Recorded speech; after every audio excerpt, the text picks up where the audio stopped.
फिट्रियमच्या जिमच्या रक्तदान शिबिराला युवकांचा उत्स्फूर्त प्रतिसाद. 120 जणांचे रक्तदान. देशाच्या 80व्या स्वातंत्र्य दिनानिमित्त मंगळवार पेठ येथील फिट्रियम जिम 816च्या वतीने शिवशंभो ब्लड बँक मोहोळ यांच्या सहकार्याने भव्य रक्तदान शिबिराचे आयोजन करण्यात आले. या शिबिराला युवकांचा उत्स्फूर्त प्रतिसाद मिळाला असून तब्बल 120 युवकांनी रक्तदान करून सामाजिक बांधिलकी जपली.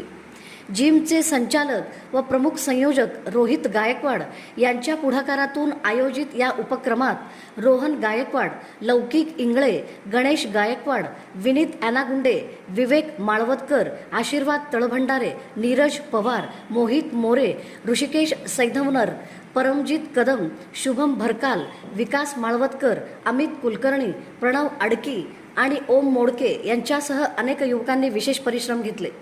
फिट्रियम जिमच्या वतीने दरवर्षी स्वातंत्र्य दिनानिमित्त सामाजिक उपक्रम राबविले जातात. यंदा रक्तदानातून राष्ट्रसेवा या भावनेतून रक्तदान शिबिर घेण्यात आले. युवकांचा मोठा सहभाग हे या उपक्रमाचे विशेष आकर्षण ठरले. रक्तदान हे श्रेष्ठदान असून नियमित रक्तदानाचा संकल्प उपस्थितांनी केला. शेवटी राष्ट्रगीत गायनाने स्वातंत्र्य दिनाचा हा सामाजिक उपक्रम उत्साहात संपन्न झाला. तव शुभ आशीष मांगे, गाहे